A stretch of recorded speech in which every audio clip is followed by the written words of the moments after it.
Yeah, it's time to go live. 10, 9, 8, 7, 6, 5, 4, 3, 2, 1, 0. Bells and belts! What's going on, baby? It's your boy Cedric G coming to you on a Sunday here with our Spotlight Show. I got my tag team partners, the Texas State champion Man Up, and the ever exhausted Joey Gray. Gentlemen, good evening to you all. What's going on? You know, I'm very excited for today. Man, we got us a treat, man. Joey just got off of work. Hey, we're not. We're usually not doing this thing on a Sunday, but you know, we're here for a very, very, very good reason, right, guys? Oh yeah. That's the reason why I got this belt up. But go ahead. Okay, so without further ado, we have a absolute legend in our midst, waiting for us in the background. You know her from WWE, you know her from ECW, in the NWA. You name it, she has done it, and we're gonna go ahead and bring her on here. And in my opinion, and still the world women's champion, we have Jazz with us here on the show. Jazz, good evening to you. What's up, fellas? What's up? Yeah. We're so excited to have you on the show. Rodney may or may not join us. He's been a little under the weather today, so we're gonna send good vibes to him. If he joins us, okay, great. We appreciate it. If not, definitely send a good vibe to it. But how are you doing this evening, ma'am? Fantastic on this beautiful Sunday. Finally had a weekend off. Not say I really took advantage of that and I did absolutely nothing. Still was busy. so a full weekend of no rest. Exactly. Jazz, absolutely keeping busy because we gonna get to what she has going on with her and Rodney with Dog Pound Championship Wrestling, Dog Pound Wrestling Dojo, all of that good stuff. But if you're watching right now, go ahead and hit the like button on Facebook and on YouTube as well. But first off, I'm going to kick us off doing what we do and ring that bell, and we're off and running with a spotlight here on Bells and Belts. So we're gonna dive in. If you guys got questions for Jazz, go ahead and throw them in the comments. But we definitely want to start by starting at the beginning. And I want to start with your first wrestling memory, and like what gravitated you to gravitated you towards this crazy world of professional wrestling. I have a couple. Okay, great. I have a couple. I start off letting you know how I actually got the job in ECW. Okay. A lot of people don't know, but I had only trained for like 6 to 8 months before I did my tryout in ECW. So what happened? Our coach Rod Price at the time was actually working with ECW, and they were coming to Louisiana, do their little loop in Louisiana one weekend, and he told me to come out there and do a tryout. So this tryout, man, it was very nerve-wracking. I had to wrestle Jason Knight. I remember that. But this was the tryout, though. This wasn't the that you saw. So the entire roster surrounded the ring while I had to go and have a match with Jason.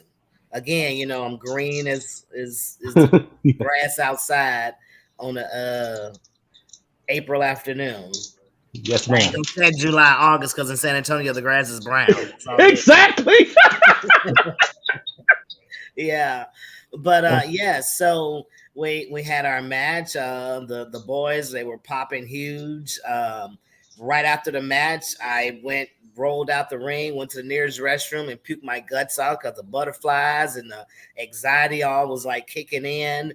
And Rodney had to come in there and tell me, "Hey, Paulie wants to talk to you." So I had to hurry up and clean myself up and rinse my mouth out and everything. And I go out there, and Paulie just goes, "Where the hell did you come from?" And yeah, and the rest is history, man. As far as that story, and I my love it.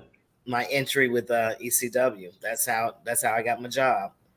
Nice, nice. Now you was talking about training with Rod Price. I also understand. You trained with the legendary Junkyard Dog as well. Yes, Junkyard Dog was actually my first instructor, Okay. first coach. Yes, yes. Okay. We really didn't do much Okay. hands-on training, wrestling training. What he did was he took me on the road and taught me the business. I got to travel with him quite a lot in Louisiana and Mississippi areas with him.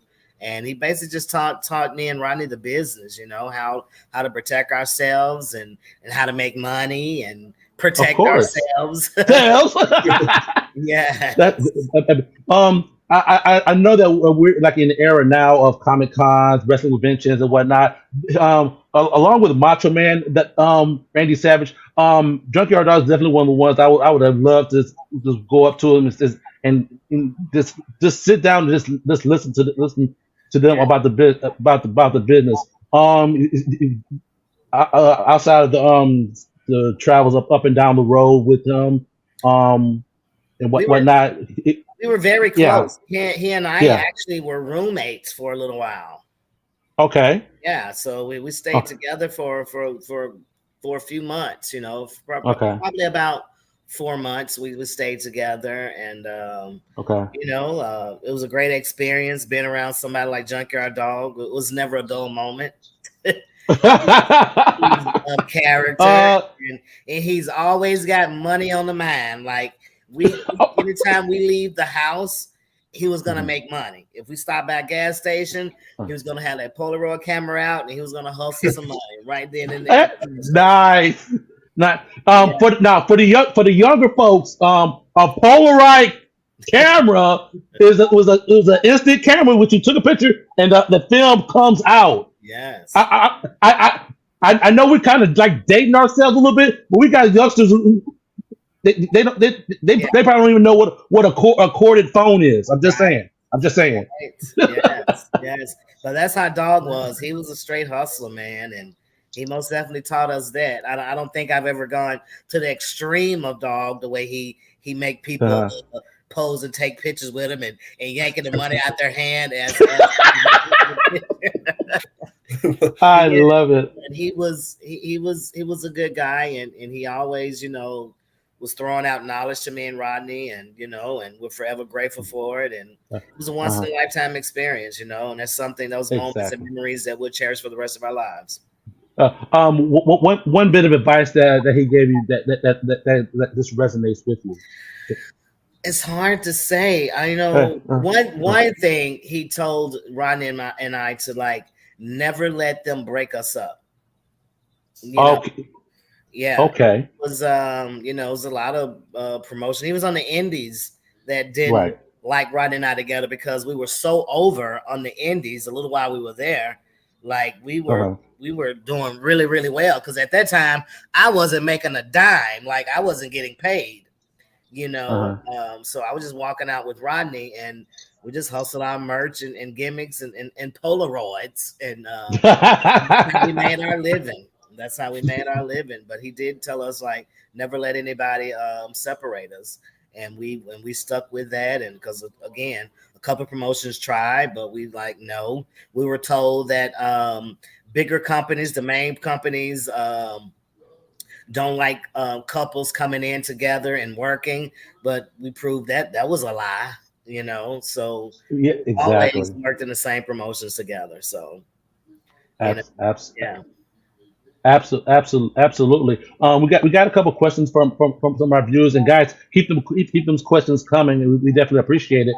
I'm gonna go and throw it to my tag team partner Man Up, who has those questions for us. Oh, Man Up, are you muted right now? Are you muted? I think you're muted. Oh, I think I am. Sorry about that. I did mute myself. There you go. Technology, Man Up. Come on. All right, Miss Jazz, I'll go to the first question for you right here. My question is, how fulfilled are you with your career, and is there anything you regret not doing or being a part of? No, no, I don't regret anything, and I don't think I missed out on anything. If I would have to say what I regret, and it's really not a regret, I always tell everybody I was ahead of my time. Like I should have Mm-hmm. been for this era, you know. Yes, But yes, absolutely. I also tell them I was at the right place at the right time, Right. you know. So Okay. any regrets? No, none whatsoever. Just wished, I could have had a little time in this era so I can really show these girls how I get down. Oh! I Ooh, love it. I love it. sounds like a challenge to I me. never back down from anybody, baby. They better bring the game. They Never. better step it up.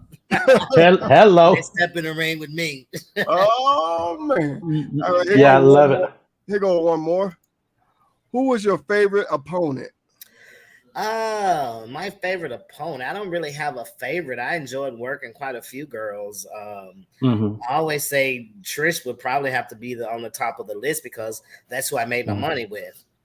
There you go. So yeah, love working Victoria, man, Ivory, Jacqueline. I love working any and everyone. Honestly, like I had no Ooh, problems working anybody. I okay, love it. love Awesome. it, love it. Awesome. You were talking about today's era. Who do you have your eye on out there today? Well, if it was, it ain't have to be that long ago. If it was just 5 to 8 years, Mhm.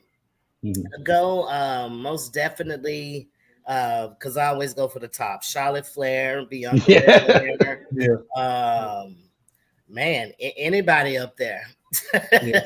Exactly. anybody. Okay, Jazz like anybody can get this. Anybody Yes, can get this. yes. You But check there's me out in 2000, 2003, from 2000 2003, and see who you think I would fit in with to have a yeah. good match with. There's a lot. I feel like there's a lot of women now that kind of took after a lot of your style, and Yeah. yes. you can tell there's some inspiration there, and I'd Yeah, love that, watching some of the other ladies too, like Deanna Perrazzo. I feel yeah. like She's one of my you two would favorites. have a great match. She's Yeah. Oh yes. I got to work her in Impact, but during that time, my Yeah, knees were so bad. I was waiting yeah, to have my knee replacement, and in fact, I had announced my retirement. But Tommy Dreamer, being who he is, he reached out and said, "You're not gonna announce your retirement on a podcast. Like you're gonna do it on a grander stage." So he brought me into Impact, and I wrestled a couple of months there, and it just wasn't the best that I could have offered. yeah. That's what I regret. I regret Okay. as four to 6 months in the business, I regret that I wasn't really up to par to be Jazz. Right. The knees was just on a whole nother level. Yeah. But Gotcha. now I've had that knee replacement, so hey. Hey, are you are you trying to get? Are you trying to? No, She's like, I digress. I not digress. right now. Not right now. Not Right today. now. Okay. When and if you'll be the first to know.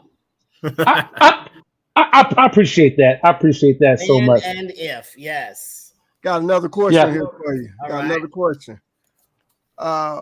What female wrestler would you say compares to you today? Okay. Ooh. Ooh. She got to think about it. Because there's only one Jazz. There's nobody that compares. There's nobody that compares. Exactly, Cedric. There- But there- like you brought up Deanna. Yeah. Deanna is a true Oh. champion. Like she Mhm. most definitely elevated and represented, the Mhm. the women's division over there in Impact. I'm a fan of Jordan Grace. Yes. She's a powerhouse. Very good. Uh-huh. Yes. Man, there's a lot of girls, man, that I've had a chance to work with on the other side of things, being that I've been a producer for NWA, so I had the chance to work with Colleen King, Taya, Yes. oh my God, Chelsea Green. You know, Yes. I'm a fan of all those girls. You know, I love their work, and you know, we have our upcoming stars here at NWA now. The Kenzie Page, her sister Kylie, you know, Ruby J. I mean, the list goes on and on and on. You know, but I most definitely have to put my NWA girls on top of the list there. Absolutely. One of them. You trained Maddie. Yes, Maddie. Yes, Matt, you train Maddie. One half of the individual women's really that well over there. Yes. exactly. So Yeah. definitely had to give her a shout out. Yeah. Because it's absolutely. So all right. What else we got out there, man? Up. I think that's all the questions right now. Oh no, wait a minute. Got another. There's a lot more comments. There's a ton of comments coming too. Yeah, got a ton of comments, but only Yeah, a couple of questions. well, let's bring up right the. here says one more match. Hey, you know, in this business, they say never say never. Let's say there you go. Never.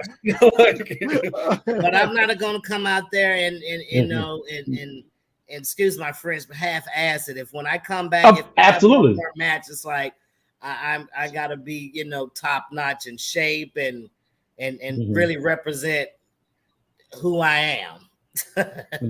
Exactly. Nice.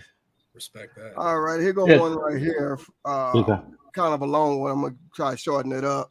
It says you mentioned a few of your favorite female opponents. Any favorite male opponents? Any current male wrestlers you like to match up against? Been there, done it. No, I'm not wrestling anymore. I had my share of that in ECW, you know, the Pat Keeney's, Steve Carino. You know, I've wrestled quite a few guys over there in ECW. I pretty much took everyone's finisher over there. You know, CJ Anderson, the spine buster. I took the gore from Rhino. I even took Pony's finisher. You know, so yeah, no, I ain't working no more, man. I hear that. My favorite male opponent that I saw you go against was Disco Inferno. I thought that was a good funny match. Yes. You know, a lot of people always put over the match I had with Bubba in WWE. Oh yeah. Okay. A lot of people put that over, but you know, the best one I would have to say is my match I had with Jason Knight at Hit Wave 99. That right there is going down in history. Yeah. I love it. It was my first pay-per-view match ever. The era you trained in and everything, there weren't a lot of women around in the business. There wasn't. So I know you wrestled a lot of men, even coming up through training and hitting the indies, like you said at first. Yep. Weren't many women working. So no, none at all, man. It sucked, but again, you know, right place at the right time. You know, Paulie and Dreamer, they built me to be this powerhouse in ECW, and you know, and I had to bring it on the men. So when I got to WWE, it was F at the time. You know, it was a little different going out there. First, I was a babyface in ECW, and when I got to WWE, just threw me out there. So, you working heel? I'm like, what? But I went back and I did my homework, and hey, and I think I became one of the best heels ever in the history of WWE. Honestly, absolutely. Talk us through that shift from ECW to WWE outside of being a heel. Talk about that environment and that transition. Well, I mean, it was different because I had wrestled the men, so it was pretty much laying it in, you know. And then with the girls, I had to really learn how to, you know, work, still look physical and still be physical, but not as not so laying it in. Right. Yeah. Exactly. Yeah, but no, it was great. It was a test for me, and I think I stepped up to it and passed it with flying colors. Absolutely. Little known fact out there: the last WWF Women's Champion, first WWE Women's Champion. So like And the first African American female to go in Mania as the WWE Women's Champion and walk as Steel and Steel. I love it. I love it. I got one right here. Somebody left a comment. It's not a question, it's a comment. And I gotta say, I kind of agree with this, and I just want to know why it never happened. Okay. At one point, I honestly believe she was going to be the next Intercontinental champ, like China was. I just always wondered why that never happened. Bro, I don't know. The business has really changed from when I was, in WWE. Absolutely. At that time we were barely getting 8 minutes in the ring. Now these girls are main eventing and going 20, 30 minutes, so that's a question that I'll never be able to answer. Absolutely. Gotcha. Absolutely. Yeah. So yeah. So from that WWF run, you had an awesome run on the Indies. Had a hell of a. I got to work the Casino Royale in AEW. I got to walk ramp once. I've worked with probably every major promotion there is besides WCW. I didn't get to work for WCW. I was that was the one. Let's talk about that massive run you had at NWA as the world champion. Yeah. Dive into that. Under different management that we have now, but talk about that title reign. Actually, I had stepped out of business for a while. During that time, I was working at a correction facility in Lafayette, Louisiana. So I had taken a little hiatus on wrestling for a little while. I would do that from time to time. I'd take a little break, then I'd come back in, and step back out. But they had reached out to me and said they would love for me to represent the NWA. And I'm like, you know what? That's something I most definitely can make history with. Never had ever worked with NWA, and just to be a part of that promotion with the history of the NWA, it was just I couldn't say no. And plus, it was it was Tim Storm and James Beard. They asked me to come on board. Nice. And I couldn't say no to those guys. So it was a great experience. As of right now, I'm still down in history as the longest reigning NWA Women's Champion there is. Camille Brickhouse. Nice. She's right behind me now. The one-time champ. Yes. I love it. I absolutely love it. When I remember the show that you did here in San Antonio with Branded Outlaw Wrestling. That was the first time I saw you in a while, and we'll talk about that in a minute. But we'll talk about that in a minute. But you was the NWA champion at the time when you came through. So that was amazing. I was talking to Jazz before you came on the air. Going back to Louisiana roots. Back when I was dabbing myself in the professional wrestling ring. There was a show in New Orleans that I was on, that we were on together. I had a jog on my memory about old school wrestling entertainment with the likes of Mardi Gras and G Money. So that was actually the first time I actually met Jazz and Ryan was on that show. So just a little tidbit there. Shout out to Mardi Gras and G Money. I love it. Nice. I love it. Okay, we got one more question for you right here. This one's New Jack spoke very highly of you in interviews I have seen. What's your memories of him? Oh man, New Jack was great to Rodney and I. He pretty much, the moment we stepped foot over there in ECW, he became, a big brother to us and always looked out for us. He was just a cool dude. He has his own there's stories out about him of being this crazy individual, but but I guess you got to be somewhat on the cray side if you're jumping off apples and backboards and everything else, and any and everything else. We walk in the venue, and the first thing he does is look around to see what he can jump off of. And that's like a shoot for real.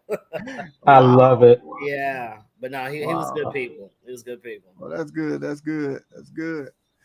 Okay. Awesome. So when you first won your very first WWE Women's Championship over Trish Stratus, how did that make you feel? Did that make you feel like you have accomplished, you have arrived? What was your feelings on that?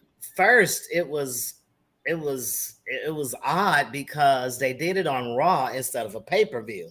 So I still today don't know what happened to make them exchange that title on Raw.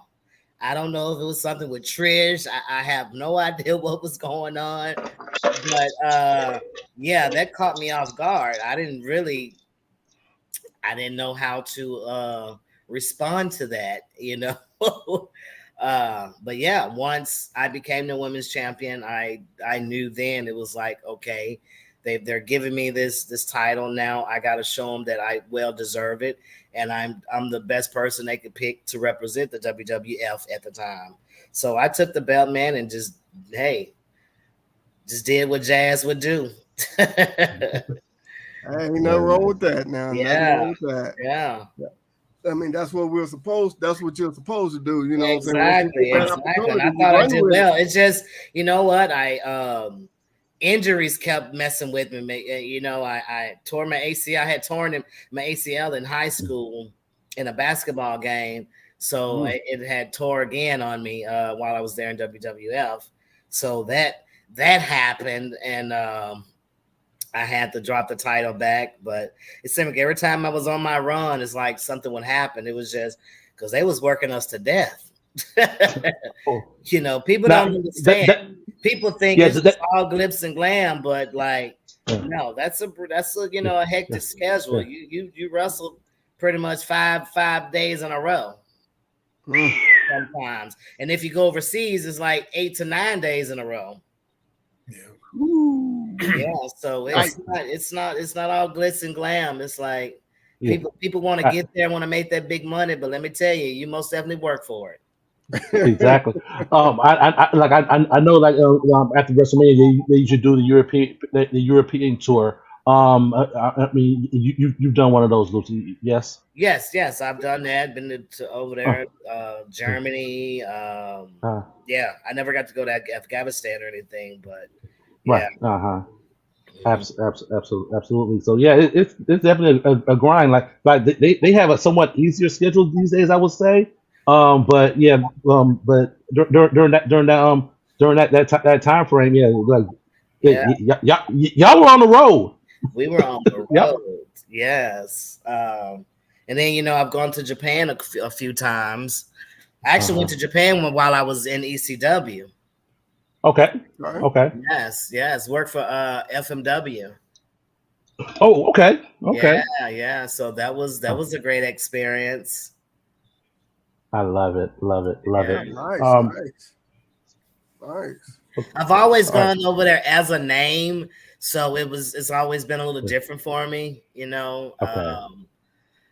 When I went over there from ECW, oh my God, it was like, because they love ECW. ECW, oh my God, Jazz's son, oh yeah.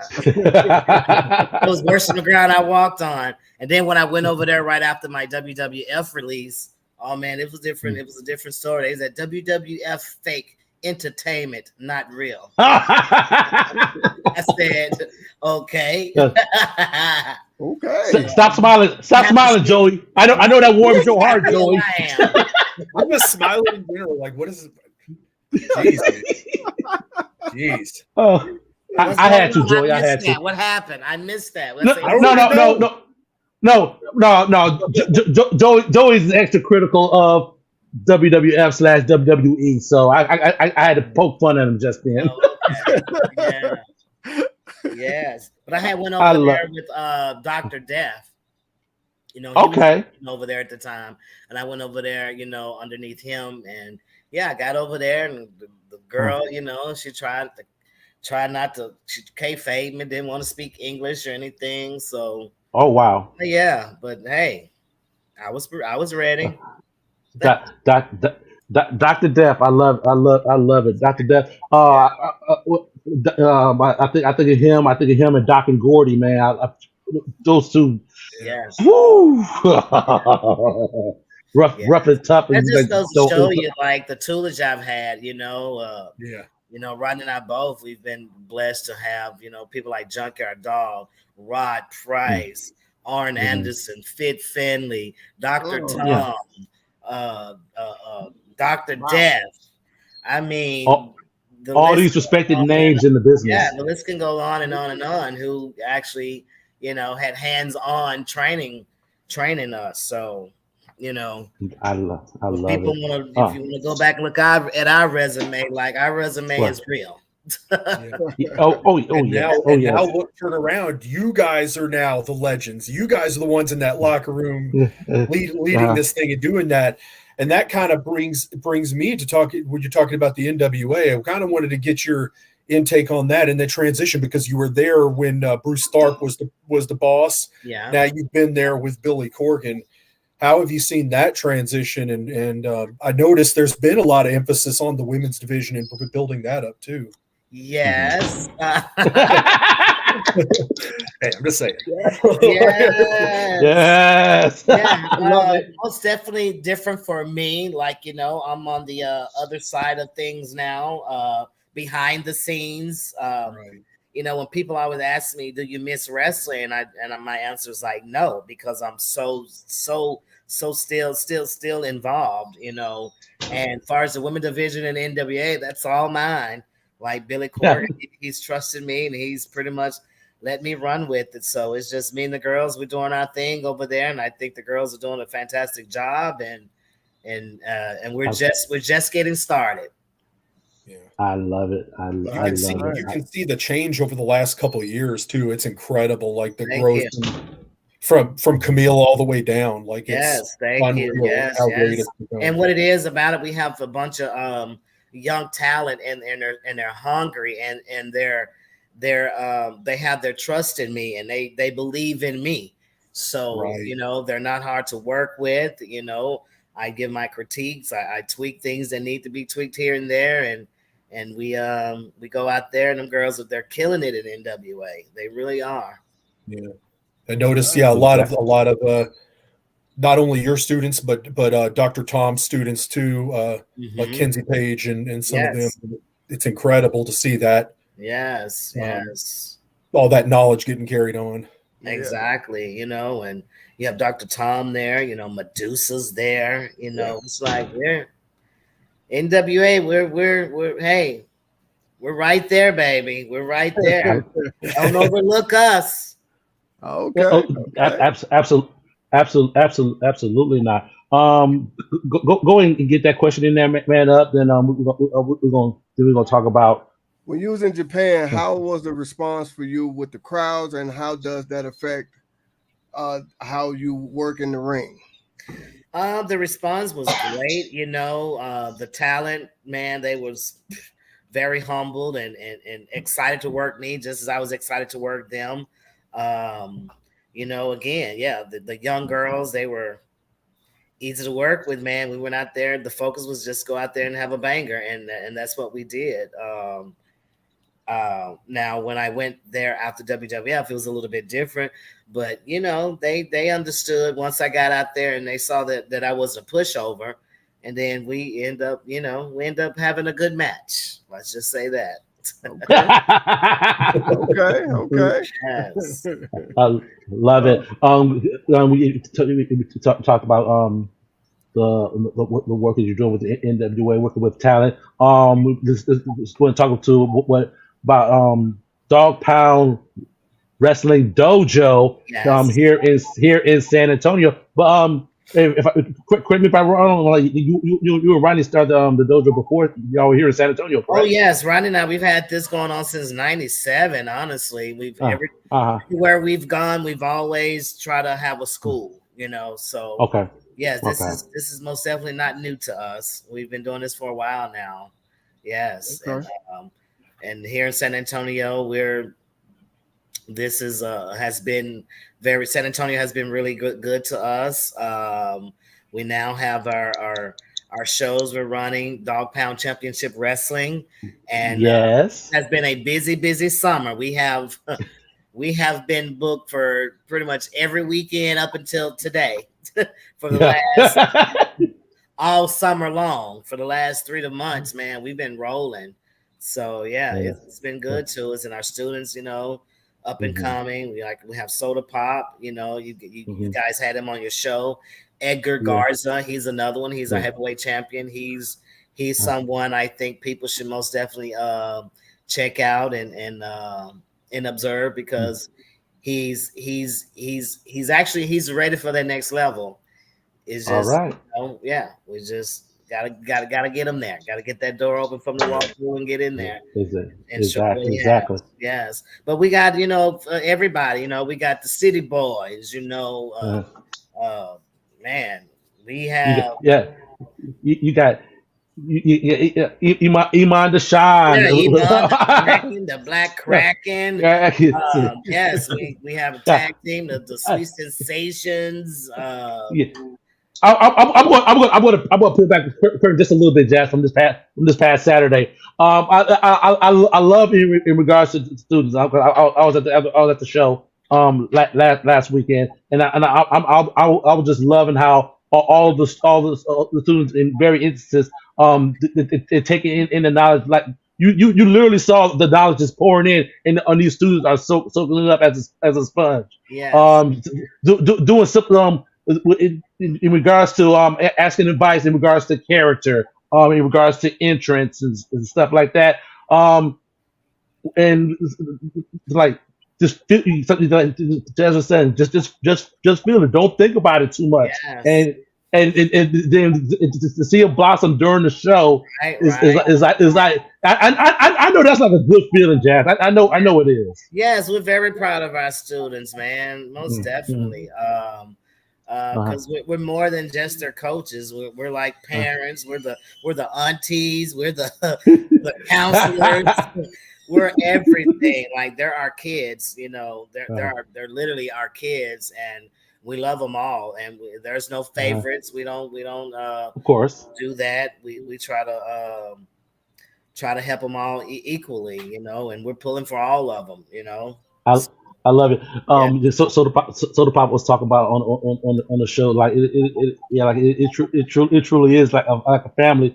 He was talking about the different litters that y'all have in the dog town. I thought that was cool. How you all do that. To someone who is watching this right now and are thinking about potentially looking to get trained as a wrestler, what advice would you give them? For one, the main thing is pick the school that's best. Get someone with the criteria that can teach you and help you get to the next level. Absolutely. So do your homework, do your research on your coaches, and see what they've accomplished in the business before you go out there and just go to someone that you just feel, he's a cool guy or whatever. Just make sure to do your research and your homework on the individual that's teaching. It's not about the school, it's the individual that's actually going to teach you the business. I love it. That's one thing we mentioned Soda Pop too, and I noticed immediately whenever I see matches from your shows is everybody looks like a pro. Yeah, everybody's got real gear. They look like they're in the gym. That's something you don't see on the indies. That's a must. We don't do pads and shooters. Like you're gonna go out there, you're gonna look professional. You can't have a match at our show till you get gear and wrestling boots. Yeah, that makes such a big difference. Yes, it does. You know, you go to some shows and everybody on the card got kick pads and shooters, and it's like cut off sleeves, t-shirt on. Yeah, and t-shirts on. It's like, and why? Why? Yeah. You're not gonna be on our show with a t-shirt on. If you're not happy with the way you look, then do something about it. Right. Yeah. That's a good point. That's a good point. Sounds simple enough. In that, and that's made a good comment. You have to look the part. Absolutely. Yeah. And also it's like, when you're doing that, when you're buying the gear, you're investing into this. Yeah. It's not just something you're doing on the side. You're investing into something, into your future, and trust me, that speaks volume as to how you look. Like, do you take pride in it? Do you believe in you? Yes. Yeah. Exactly. If you don't believe in you, how you gonna go out there and sell it and make the fans believe in you? Right. You know. You just better just out there paying $15 and sit down and watch the show if you're gonna do that. Yeah, So and we teach them. You work for the fans. You don't work for yourself. When you go out there and have matches, you having a match for the fans. You want them to come back. You want them to enjoy the show. They're paying their hard-earned money to come watch you. So you know you got to put on a good match. It's not about going out there doing stuff that you can do just because you can do it. You know, right? But that's something we mostly don't play on our shows. You know? Exactly. Yeah. Make everything that you do mean something. Mean something. Exactly. Like everything. And a lot of that is I'm sure you've seen it. A lot of that is missed right now. Like, I gotta get my stuff. I get my stuff in. Well, yeah, and it don't make sense. And you go, it's a test. It's a test. I'm gonna come back to you, man. It's a testament to what Soda Pop said on this show. When he said that I'm a dive outside for what? Yeah. It's just to spend energy to put you back into the ring when the match is won in the ring. Yeah. So little things like that, you know. So I was definitely going to say, when it comes to like certain training parts, Cedric just basically said it. Basically, it's like taking unnecessary risks. What is your advice to those that try to take unnecessary risks? Again, the biggest question is why, and we do that quite often too. You know, you have people want to do this or want to do that, and we go like, why? What's the reason? How does that make sense with the story you're trying to tell? Wrestling is all about telling a story. You know, I tell people all the time, it's like watching a movie. There's good and there's evil. You know, if you pay $15 to see a movie and it doesn't catch your attention with the first 5-10 minutes, a lot of times people get up and walk out, or they just go get popcorn or whatever, you know. So it's the same thing with wrestling, you know. It's about storytelling. Make people follow the story and understand the story. If they can't understand it, then they can't follow it. Exactly. Well put. I've said it many times on the show too. Like, sometimes when I'm watching wrestling, just give me wrestling. Just give me. You'd be surprised how much of a story you could tell with that headlock and wrist lock, and just give me some wrestling. I don't need to see that you can straight out the box, running and gunning, doing spots and slapping legs. Give me some wrestling, leg slapping. Is that slap legs for everything? That's another thing we don't do at Dog Pound. Dog Pound.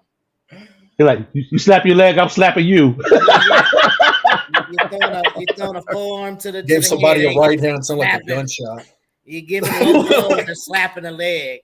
You know. Yeah, it's like we talk about that a lot on our show. It's like unnecessary things, because you know, at the end of the day, we all want to go back home the way we left home. Yes, so exactly. If you don't be smart, more than likely that's not going to happen. So you know, and it's great to hear that from someone who has been in the business and, you know, very successful in the business, I should say. And it's just like we try to reiterate stuff like that, because we see a lot of people want to, I guess you could say, get the attention on them, when a lot of times you don't understand. Sometimes the little smallest things is what gets you the attention. Again, who's their teacher? Who's their coach? Right. Hey, it all falls back to that. Hey, you got a good point right there. Yeah, yes. I was watching Rodney Mack's match with Spike Dudley from WWE earlier. Oh wow! And I said, man, you just notice like how he knew when when he was in the ring with somebody like Spike, he knew how to change it up and use his power, use different things, to tell that story with him. Then it was different when he's in there somebody a little bit bigger and everything. And that's just, it's a lost art sometimes. The thing about Rodney, nobody had more intensity than Rodney, did they? No, you believed him. He was good. He's still is. No doubt, still is to this day. Still, yes, sir. No matter what he's doing, he knows how to cater things to the match and do everything. And that's those details. I swear, it's not there for. It's always about the small detail thing. Change up how his offense was and stuff for different opponents. That's great. Mm-hmm. Yeah, exactly. That's a lot of things you don't see as well too. I'm glad Joey mentioned that because that was going to lead into my next question. How did you change up your style per opponent, or did you change up your style per opponent? Well, it depends on how green she was, but 9 times out of 10, I try to elevate my opponent. I never try to bring myself down to their level.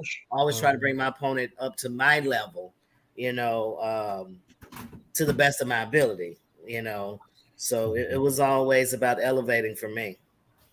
Absolutely, Gotcha. Absolutely. You talk about development, and bringing it up to your next level, whatnot. I saw a post that you shared out today about the next generation, your daughters. Yeah. Let's talk about the girls a little bit. The twins. Yes, well, the twins they had their first match here a couple of years ago. They were like 9 or they was like 12 years old. They had the first little match. I got it on video somewhere on one of my phones. But that match, one said, "Mommy, Daddy, I like it, but it's not for me, so I'm retired." She retired. Okay. Yeah, but Sky loves wrestling. I mean, she's trying to catch every episode of wrestling on TV. She doesn't want to miss a show. Sometimes we go to shows. She'll get mad if we leave before the main event is over because she wants to see every bit of it. Right now, she's our ref. She's our senior referee, but she's also trying to be a wrestler. So, yeah. Okay. Nice. She's coming along. She's just using refereeing as a stepping stool. Nothing wrong with that. Outstanding. And that's definitely going to be helpful. I love that you teaching her early. Especially working and being able to referee, working TV, knowing where to be at in ring placement, stuff like that. Yes. So that when she starts in the ring all the time, it's almost gonna be second nature. Yeah, and we're not rushing it either. When the time is right, then she'll get her chance and she'll be ready to get out there and represent the dog pound. Yes. You never know. I was going to point something out. You never know what you're going to get a job offer to do either. No. I'm good friends with Wes Adams, wrestled for many years, and when he got his shot with WWE, they hired him as a referee. There you go. That's what. So it's good to have that skill and know what you're doing already. Every aspect of the business as you can. You get a job. Yeah, that's true. Never know.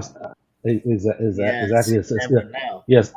Yeah. So Pop was telling us that when he was working with NWA, he was working with them in production. So yes. Yeah. He said he makes his own ring gear and all that stuff. So it's I gotta agree. You got to know different parts of the business, of what you're doing, because like Joey just said, you just never know where you're gonna end up at. So you never know when that door is gonna open and when what's open for you. They ask you, can you do something? Yeah, but I can't do that. Yeah, but I've never done that. Talk yourself out of a job. Right? Oh, okay. Let's shirt. Hey, fake it till you make it. I'm just saying. You better. Oh man, that was a good one. That was a good one. I love. I gotta agree with this comment right here. And the more you know, better advance you have, which is true. Which is true. Absolutely. All right. So we can get ready to put a bow on this again, Jazz. We definitely want to thank you for the time. But if you want to go ahead and just drop if folks are looking to get trained by the Dog Pound Pro Wrestling Dojo, how do they reach out? Yeah, reach out at dogpoundprowrestlingdojo.com. You go to the website. I'm sure if not, our socials. You can actually hit me up on my social media, and I respond. And mine is my Twitter and IG is phenom_jazz. You can DM me. You can go to the website. You can we have fan pages on there, Dog Pound, and it's dog with 2 G's. 2 G's. Have to say it. Dog with 2 G's. I love it. Love it. Nice. Awesome. Good stuff. We have shows coming up August the 5th in Castroville. Right down the street from me. It's not far from San Antonio. So if you're in San Antonio, you will come see some old school in your face wrestling. Come check us out in Castroville. Let me go to my calendar because we got some more dates. Yeah, absolutely. And while you're doing that, guys, if you have any last minute questions for Jazz, go and drop it in there as well. This has been absolutely amazing, guys. Yes, it has. I was telling before you go on. I had so many butterflies for this show. I don't know why. I've talked to Jazz so many times, but it's I'm just saying. Oh my goodness, that's crazy. I know it is. But I just have. But after August 5th, we have a show September the 9th in Bandera, Texas. That's Bandera Brewery. We work with the Boys and Girls Club out there in Bandera. So that's another show you can come see. Dog Pound. September the 16th, we will be at El Luchador again on Roosevelt here in San Antonio. Those that missed it last weekend, you can come back and see us again September the 16th. I hope all these viewers are watching it and writing these dates down. Put it on your calendar. Yes, ma'am. I'm going through mine. September 23rd, we will be in Brady, Texas. Like we're all over. We're just not in San Antonio. We travel as well. So we got a lot of shows coming up. October the 7th, we'll be back in Castroville. So please go to our page, follow us. You'll be able to see all these dates on our page. And please come out, show your love and support to us. We really appreciate it. We got one more question for you. All right. Why isn't Jazz in the Hall of Fame? Hey, great question. When you get the answer, you let me know. You let me know. You let me know when you get the answer. Oh man, we would love to see that. I know I would. It's gonna happen. It's gonna happen one day. Yeah, it is. And when we do it, we gonna have a party here in town, Jazz. I know we are. Yes. So we're putting her, the one that posted that comment, we're putting her in charge of going on their social media and letting them know that's what they want. So, right. Exactly. Yeah. Exactly. Oh, Jazz, this is absolutely amazing. We absolutely thank you for the time again. Thank you, guys. This is awesome. Stick around for us real quick, Jazz. And for everybody that's tuning in, we thank you all so much for tuning in. As always, continue to support us here on YouTube by liking and subscribing. Hit that notification so make sure you get all notifications. Don't forget to join us, Bells and Belts on Facebook as well. Help continue to drive the conversation that we have going each and every Wednesday right here. So again, Jazz, thank you so much Thank you. for the time. It was an absolute blast. Everybody else, absolutely. Everybody else, we will see you guys this coming Wednesday for another episode right here on Bells and Belts. Yeah.